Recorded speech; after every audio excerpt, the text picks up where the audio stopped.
Buenas noches, nuevamente su servidor el maestro Octavio Contreras para compartirles algunos elementos y algunos datos que tienen que ver con la fundación de la ciudad de México Tenochtitlan y por ende el desarrollo de lo que nosotros identificamos actualmente como la Ciudad de México. Hay mucho que referir en torno a los primeros asentamientos que se llegaron a dar y solo como un mero antecedente tenemos la información arqueológica, por supuesto, de asentamientos que vamos a tener en los alrededores del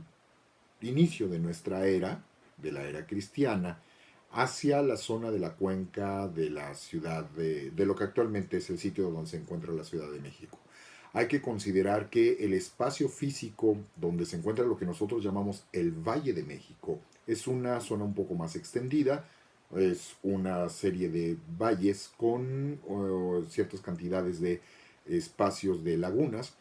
cuyas aguas van a estar nutridas por manantiales hacia el interior, pero también mucha de esta agua que va a provenir del deshielo de las montañas que se encuentran rodeando justamente esta ciudad, que desde la perspectiva geográfica es lo que se identificaría propiamente, más que solo el valle de la parte central, se identificaría como una cuenca endorreica que va a tener la ventaja de que le nutre justamente del agua que se requiere para el sostenimiento de los habitantes que se asienten a vivir en ella, formando las lagunas, tanto las de aguas salobres como las de aguas dulces, pero también implica el problema de lo que nosotros estamos viviendo en época contemporánea en la Ciudad de México ya para el siglo XXI, porque cuando la contaminación se concentra de una forma ya mucho más notoria que en épocas anteriores, el problema es que se forma literalmente una cacerola que no permite que los vientos altos se lleven la contaminación y esto dio como consecuencia desde la década de los 80 una serie de problemas con lo que empezamos a identificar como las inversiones térmicas que identificábamos primordialmente hacia los inviernos, pero que ahora nosotros desgraciadamente también ya padecemos este tipo de problemas en los veranos, ¿no? El incremento de las temperaturas en fechas no plenas de verano, pero que ya empiezan a ser demasiado notorias con calores que antes no se sentían tan concentrados, no es que no los hubiera, pero no de esa manera, con las consabidas además enfermedades pulmonares que ya nos están afectando prácticamente a todos. Reitero entonces que hablamos de una cuenca endorreica, la porción de las aguas, muchas de ellas reitero, que provienen del deshielo de los volcanes, particularmente los que son los más identificados para nosotros, en el caso del Popocatépetl, volcán activo, en el caso del Iztaccíhuatl, volcán inactivo, y lo que proviene también de la zona del Ajusco, que propiamente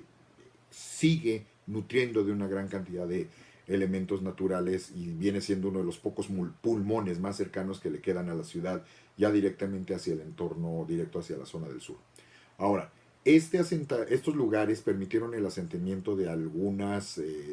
tribus que llegaron a poblar las zonas de alrededor y los testimonios arqueológicos nos permiten saber que después del año 200 antes de Cristo comenzaron a llegar grupos que se asentaron a las zonas de alrededor, sobre todo en las regiones de lo que actualmente para nosotros es la zona donde se encuentra Ciudad Universitaria, donde se encuentra la Universidad Nacional Autónoma de México, y se asentaron allí los grupos que nosotros identificamos como los Cuicuilcas. Estos lograron asentar incluso ya uno de los primeros centros y núcleos ceremoniales importantes dentro de la cuenca del Valle de México y de la cuenca endorreica, como les mencionaba. Y estos florecieron hasta más o menos los inicios de nuestra era, hasta que vino la explosión de un volcán, el llamado volcán Xitle. La explosión de este volcán obligó a que estos grupos tuvieran que migrar, ya no se pudieron quedar asentados aquí, y estos a su vez fueron empujando a otra serie de grupos que propiciaron la llegada y el asentamiento en zonas ya fuera de la cuenca, que permiten la formación, por ejemplo, del florecimiento de las grandes ciudades como lo van a hacer Teotihuacán, ¿sí? Pero esto ya es afuera de la ciudad. La explosión de este volcán dejó sepultadas una gran cantidad de los marcos donde se asentó la población de Cuicuilco, pero la región pudo ser explorada porque hubo una serie de descubrimientos arqueológicos que nos permitieron encontrar uno de los primeros basamentos de templo que es lo que nosotros identificamos como la pirámide de Cuicuilco. Nada más que esta no tiene forma piramidal, al contrario, es de estas estructuras que tienen formas redondeadas que se interpreta que tienen que ver posiblemente con la deidad del viento que a posteriori nosotros identificamos como la deidad de Ejecatl Quetzalcoatl, Quetzalcoatl en su advocación de deidad del viento, ¿no? Sabemos que estos veneraban ya a una deidad del fuego. Los primeros testimoniales de la zona central que nos permiten encontrar esta veneración la vemos en la deidad que identificamos como Huehueteotl,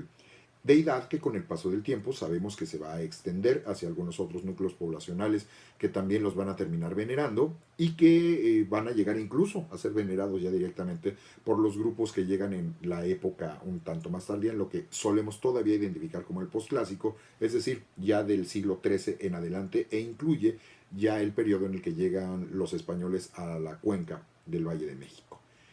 Estos primeros asentamientos, les decía, van a ser a principios de nuestra era. Ya un poco más de información de los grupos que van a llegar a posteriori los vamos a tener sobre todo a partir del siglo XII, cuando sabemos que grupos de origen de la etnia náhuatl van a abandonar su asentamiento o uno de sus asentamientos originales en una región no precisamente determinada. Hay muchas teorías al respecto, pero es el famoso y el mítico, por supuesto, Aztlán o Aztatlán, buscando ellos a su vez liberarse de tributaciones que les eran insostenibles por parte de los grupos que a su vez a ellos también los llegaron a tener sostenidos en esas regiones. Se dice que Aztlán se encontraba en el norte, se dice que Aztlán, la región se encontraría en el occidente, algunos te dicen en un islote que se encuentra en el estado de Nayarit, que se identifica como Mezcaltitan justamente, pero es una más de las hipótesis que se tienen al respecto. Va a ser aproximadamente para el año 1200, ya entrando lo que sería el siglo XIII, donde sabemos que algunos grupos de chichimecas que llegaron a recibir influencia tolteca y que a su vez ellos sabemos que se denominaban tecpanecas, penetraron hacia la región del poniente del lago de Texcoco y fundaron su propia ciudad, que comenzó a crecer y a florecer en esta región, reitero, a principios del siglo XIII, y que esta ciudad es la que nosotros identificaremos como Tenayuca, y que va a ser una ciudad muy importante para la influencia que se va a tener para las construcciones que van a venir a posteriori. La región que ellos van a dominar es la que nosotros identificamos como Azcapotzalco, que sabemos que va a ser uno de los nombres con los que solemos identificar a estas regiones que ahora ya forman parte de la Ciudad de México como nosotros lo identificamos. En lo que los grupos tecpanecas se asientan y dominan en lo que va a ser el reino de Azcapotzalco, los mexicas apenas van llegando.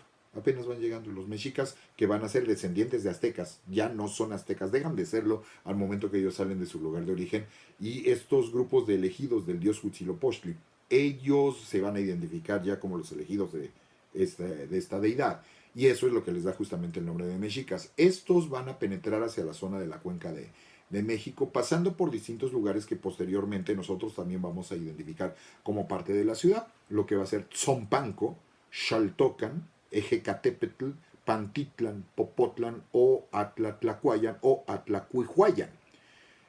Para que nos suene un poquito más conocido estos nombres, sabemos que después los españoles fueron tergiversándolos porque no los podían pronunciar y no los entendían perfectamente. Tzompanco va a ser Zumpango. Xaltocan básicamente es lo que solemos todavía identificar como Xaltocan. Ejecatepetl, la tergiversación y la contracción nos lleva a identificarla como Ecatepec. Estamos hablando de una zona ya del Estado de México. Y la zona de Pantitlán, que es Pantitlán, Popotlan, que va a ser Popotla, y Atlatlacuayan o Atlacuihuayan, que es el que terminaría quedando con el nombre de Tacubaya, y que es algo ya más cercano a lo que nosotros solemos manejar y pronunciar en nuestras épocas contemporáneas. Cuando llegan a penetrar estas primeras tribus no se asientan en un lugar fijo de inmediato, porque además se encuentran con que ya hay otras tribus que están asentadas en la zona y no les permiten quedarse, ¿no? Porque además los ven como más salvajes con respecto a ellos mismos.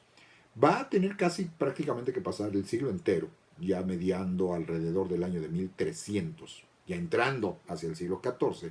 Cuando sabemos que estos grupos que van buscando un lugar de asentamiento pueden quedarse a lo mejor durante cierto tiempo, pero no es de manera definitiva. No han logrado asentarse, sobre todo por lo que nos dice el mito y la leyenda de lo que ellos están buscando. Sabemos que para alrededor del año de 1300 llegaron a asentarse en la región del Chapultepetl, el Cerro del Chapulín es lo que significa Chapultepetl, que nosotros actualmente identificamos como Chapultepec. Allí ellos encuentran una región de un clima estable en donde se pueden asentar, que pueden establecer base de cultivo, que hay, siendo un bosque, hay elementos para poder cazar, nada más que van a estar presionados por los grupos de alrededor. Esto inclusive lo podemos llegar a identificar claramente en la zona, perdón, en el códice que identificamos como la tira de la peregrinación. Los mexicas, sin embargo, se vieron sometidos porque no se ajustaban a las tributaciones que les pedían los, entrecomillados, dueños originales. Y sabemos que alrededor del año de 1323 los mexicas van a ser tomados prisioneros por los grupos dominantes, particularmente los tecpanecas.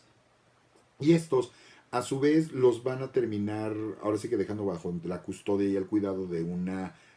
tribu de origen culhua, y esto va a ser importante porque los culhuas van a ser a su vez descendientes de toltecas. ¿Sí? La cultura tolteca va a ser muy importante, entendiendo que se entiende en aquel contexto que tolteca se ve como artista, es como se entiende en aquel entonces, y hay que recordar que parte importante del mito del Quetzalcóatl histórico, no del mítico, no del dios,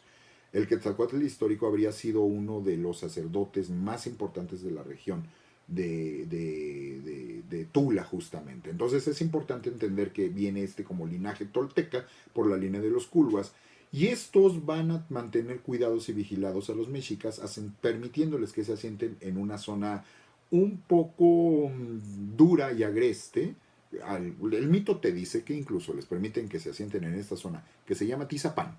que es una zona que está llena de piedras, de rocas que no permiten el cultivo, que hacen y dificultan mucho el asentamiento, y que hay una gran cantidad de alimañas, ¿no? Entonces dice el mito que incluso es un poco permitirles el asentamiento para que se sientan incómodos y que se vayan, o que las alimañas acaben directamente con ellos, ¿no? Para sorpresa de los culhuas, esto no ocurrió, esto no pasó, y llegaron a ser tributarios los mexicas de los culhuas, y esto les permitió establecer una serie de alianzas matrimoniales que van a ser muy importantes para que ahora sean los mexicas los que obtengan esta línea del linaje directamente tolteca, que va a ser muy importante a posteriori cuando venga la situación de la conquista. Y aquí, para cerrar esta parte de la narración que les estoy haciendo, se hace el planteamiento de establecer una alianza matrimonial de una manera ya formal y más estructurada, y para esto se solicita a los culhuas que les proporcionen la oportunidad de casar a uno de los hijos de los gobernantes de los mexicas con la hija del gobernante de los culhuas. En este caso el gobernante, que va a ser Kosh Kosh, o algunas otras referencias nos dicen que es Achitometl. Ellos aceptan esta alianza cuando viene el día en el que supuestamente se va a hacer la ceremonia del matrimonio, como pues básicamente lo entendemos nosotros. Aquí vayan ustedes a saber qué tan tergiversado está por la estructura narrativa posterior. Se refiere que los llevan al templo, debe ser un templo pequeño y simple en donde se va a llevar a cabo esta ceremonia, y se percatan que, pues bueno, ellos esperan ver que venga esta unión por